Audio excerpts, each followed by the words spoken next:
What is good, Cardano fam, Ada gang? We have lots of exciting updates to unpack today, so hit that subscribe, hit that like.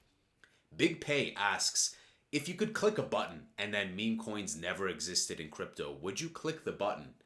Charles Hoskinson says, no, I believe in freedom of choice.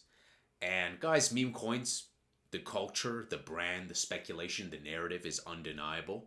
And speaking of meme coins, SNEC, almost a 100,000 ADA buy just a few minutes ago. So SNEC, I think, is going to crush it this coming altcoin season. The highlight of today is NASA. Yes, Cardano Foundation CTO drops some more alpha, says that we've been educating NASA on blockchain. Proof of concept is done to help them track supply chain equipment. Last we saw, of course, the Cardano Foundation CEO, and people were like, guys, this is nothing. This is a nothing burger. It's just a seminar. But we are actually hearing about teaching NASA and a proof of concept.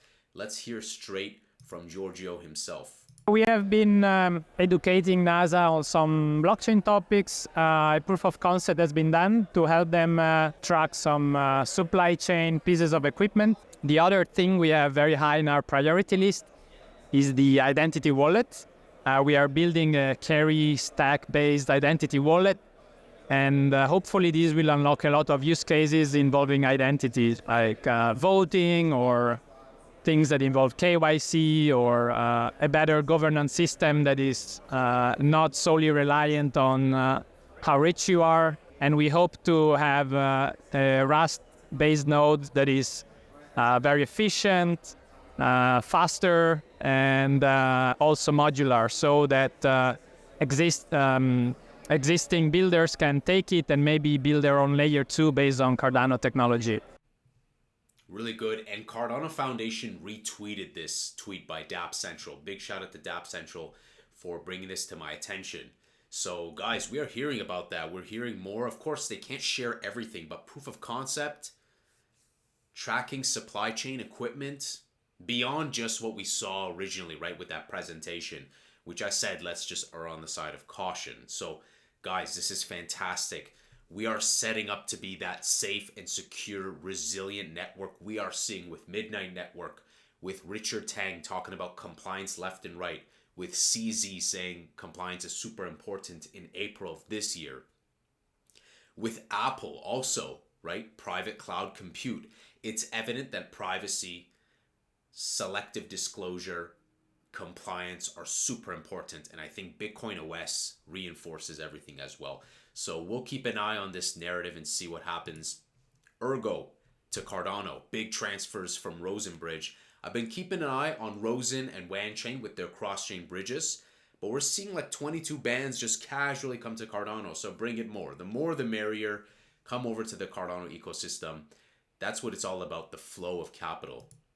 Some great clips from the Bitcoin OS team. Lots of Bitcoiners are asking me why the hell they should care about using Cardano for Bitcoin DeFi. Well, here's why it matters. If you boil down what DeFi is, effectively it comes down to just a few basic things that you can do. One is the ability to trade. The other is the ability to borrow and lend. You combine those two and you get the ability to trade on leverage, and then to utilize these assets for staking or voting and things like that. Effectively, we're seeing all of these use cases coming to Bitcoin. And then perhaps the most interesting use case for me is the ability to borrow against your Bitcoin in such a way that you're issuing Bitcoin-backed stablecoins. And on the subject of stablecoins, Brad Garlinghouse, Ripple CEO, who is going against the SEC, leading with flying colors, who also Ripple, XRPL Labs were in the DREC Alliance, IOG as final founding members.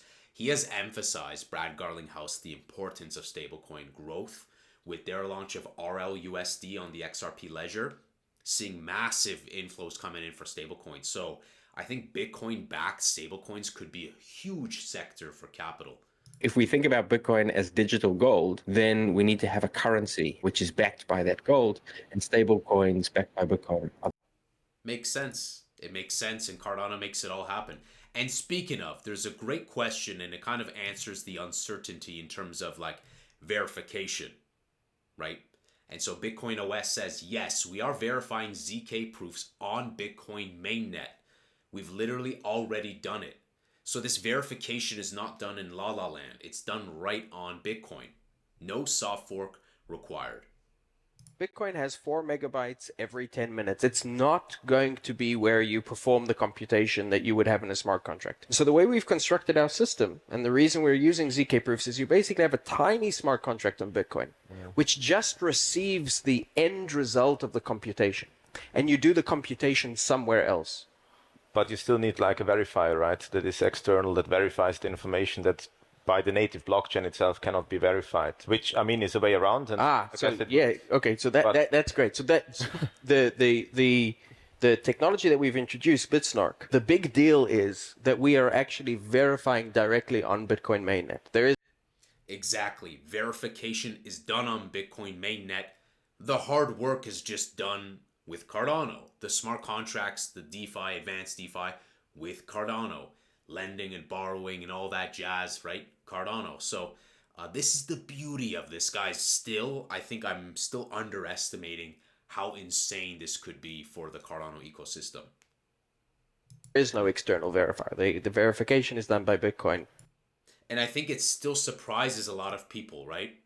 I think people are still stunned, like, what do you mean? And they still use like words like L2. It's not L2. This is an L1 and an L1 working together, UTX bros, you know? So I think this is a super exciting time, guys. Bitcoin OS is going in. They're tweeting very often. I think that Bitcoin OS and all the other partnerships we've seen with Emergo's been doing a fantastic job. And this was a reply saying that, yes, we did it back in July. We were the first. We have done it for the first time ever. A zero knowledge proof has been verified on Bitcoin mainnet. Mainnet. This ain't no layer 2 by Bitcoin OS. So we are, guys, going to be entering the realm of beautiful technology where Bitcoin maxis and alike, they won't even know they're using Cardano. They're going to look at apps that have been built, marketed, branded for Bitcoin users, and on the back end, Cardano, right under that hood, just like an engine, just like when you get into a car and you don't know, just like when that Lotus Elise is put together with all different parts, just like a vehicle. Fantastic. So super exciting time, guys. Make sure you're following Bitcoin OS, everyone else. Everything's linked below.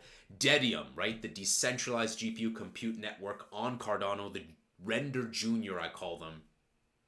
New partnership will be announced in the coming days. Is about more than just immediate gains for us as a company and for our holders. It's a long-term vision where we become their Web3 right hand, bridging them into crypto while showcasing the strengths of Cardano.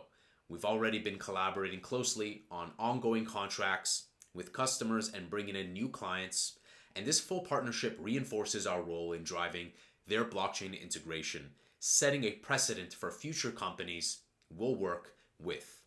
Millions of commands have already gone through us, passed along to their partner to run AI models for our clients, and the feedback has been wonderful. So I'm very excited to see who this is going to be, guys. Of course, Leonardo AI weeks and months ago was fantastic. They got acquired by Canva. They finalized here saying through a co-marketing initiative with them, we'll also be highlighting how Cardano is not just surviving but thriving in enterprise level use cases. As we demonstrate its reliability and scalability, we can attract broader adoption, which will increase transaction volume across the ecosystem and benefit us all. To those who ask, then why is the project not doing so well? If you guys watch the Cardano Summit, you'll understand. We'll show that Cardano is a robust solution for real-world applications. So very exciting times, guys, ahead for Dedium and the rest of the ecosystem. Let's move on to talk about safety, right? Risk and asset management.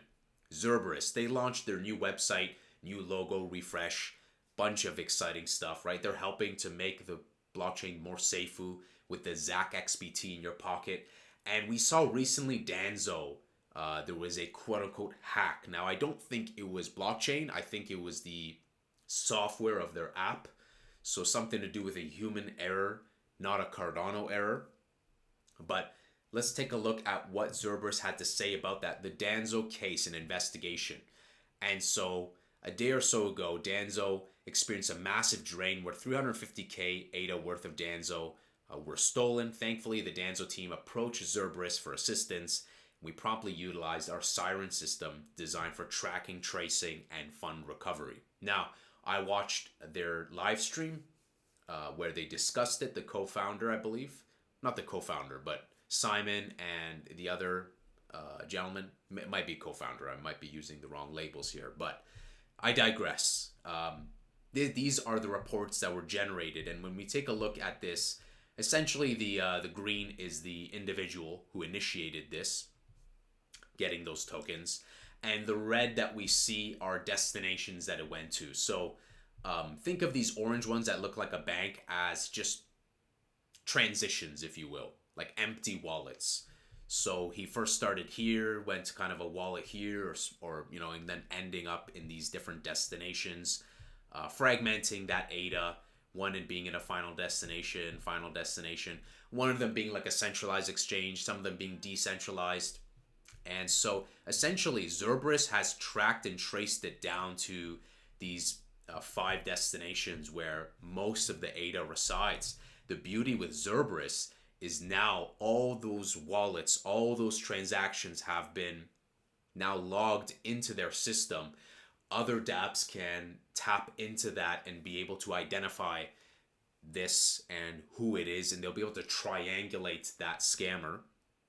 And Zerberus works with law enforcement, so their heuristics will get better. They'll eventually be able to triangulate, and especially when Zerberus live on stream said, like, if it's a reputable centralized exchange where some of this ADA went to, they're going to be able to contact the exchange, and the exchange will work in collaboration with them. So really bullish on Zerberus. I think that they're doing a great job to help the community, because when people go to Zerberus, it benefits the whole ecosystem.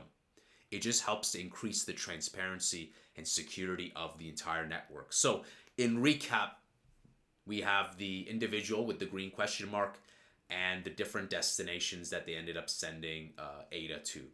More than 5, it looks like. So setting into kind of 6 different destinations, and these bank icons just being like transitions, if you will. Roads ending up to where they were, those 6 different locations that we have. Most of it, like I said, has been traced. So they're going to continue to monitor this and see how it evolves, and we'll keep an eye on this. So that's the TLDR with that. I mean, I was not really keen on using this platform. I did see that it was kind of going crazy, and I hope that they can repair trust. But these type of platforms are not really my cup of tea personally. I do think that it's not something that's network related. It's probably like Web 2 application exploit, if you will. That's my hypothesis so far, but nice to see that Zerberus has been helping to triangulate and identify where the funds have gone, and working with centralized exchanges and law enforcement around the corner. So let's talk about price. We've been kind of doing some jabs back and forth with Toncoin. We flipped Toncoin briefly, then we went beneath Toncoin. I think that this is just going to continue like this. I think that we're just going to continue to dance with like 3.4, 3.6. We might come down even to like 30 cent until the cold months ahead. Taking a look at TradingView Bitcoin dominance, we were at 60% just like 30 minutes ago. But, we have to also include that when you include wrap Bitcoin and potentially other assets like some stables, Bitcoin dominance is probably around 61%. I don't think it's going to go much, much higher, maybe 62%. But I do think that we're going to come down to these tumbles sometime soon in the colder months. Both of these blue lines, in case you guys want to refresh, are the first all-time high of ADA, 2018 in January, and then 2021 in September. So I think that once Bitcoin dominance tumbles, it will greenlight the altcoin season. We have seen an uptick in global Bitcoin searches on Google, interest over time. We've gone up to 26%, which is a big high from this consistent 18, 19, 20. The last time we went up like that was basically like 2 months ago, and then back in kind of the winter, spring vibes. So I think we are seeing something like fall of 2020 repeat. Now we might come up and then people kind of have their hopes down again, where we see something play out, just like if we see here December 2020, and we were coming up November 2020. If we go to TradingView and we look around here, December 2020, down here, September, yeah, December, September. So again, Bitcoin dominance might go a little bit higher. And as it goes higher, the FUD from maxis will increase, the paper hands will increase. So just be mindful of that. Be mindful of where is this FUD coming from, because the higher Bitcoin dominance goes, the more FUD that we're going to be. Ultimately, though, we're going to need to see this rise up higher, like 30, 40% in these ranges, how we were approaching the cold months. Only until then will slowly, I think, altcoin season begin. It won't be immediate, but I think that going into December, January, and onwards, that's when we're going to start to see altcoin season play out. That's my forecast. Let's talk about stablecoins for a second, because we've been talking about stablecoin growth, the sector, Brad Garlinghouse, Bitcoin OS, what they want to do. And I was surprised to see DAI has been rebranded to USDS. Now, I don't even use this stablecoin, but I just want to make a point, guys. Because you know, guys, I say USDC these nuts, USDT these nuts, USDA these nuts, USDM these nuts, and I've like poked fun at ZED. Well, here's the proofs in the pudding. Like, DAI has been rebranded to USDS, Sky. You know, and the other ones, same thing. They probably realized, you know what, this name's kind of ass, and we should probably go with a better name. So, if anyone from ZED is watching this video, please change the ticker. Please change the ticker. Please change the domain extension from XYZ to something more reputable. These things, though they're very simple, are actually very critical for perceived security and branding. I showed ZED to a user just to do a blind test, and they thought it was DJ Ed. And now that has stuck with me since. So I like USDA, USDM, USDC, USDT, right? I like those like staple names when it comes to stable coins. Staple names, stable coins. Anyways, guys, it's going to be pretty boring. Bitcoin is taking the spotlight. And so a lot of the spotlight is on Bitcoin. So it's going to reflect to social sentiment too. So just as a FYI, there's going to be more FUD. There's going to be less traction on alts because all of the spotlight and attention is on Bitcoin. But our time will come. It's just a matter of Bitcoin dominance tumbling. Once we have that tumble, last cycle, it was pretty much going into the new year. So guys, that is my prediction. Can we surpass our previous all-time high? Absolutely. And I think right now with privacy, Midnight Network, Bitcoin OS, we are prime ready with a fantastic narrative of safe and secure. And the synergy with Bitcoin is going to be fantastic. Let me know, what is your price prediction? I think $5 to $7 is easily doable. Minimum Q1, Q2 of 2025. Hit that subscribe, hit that like. I'll see you in the next Angry Crypto Show.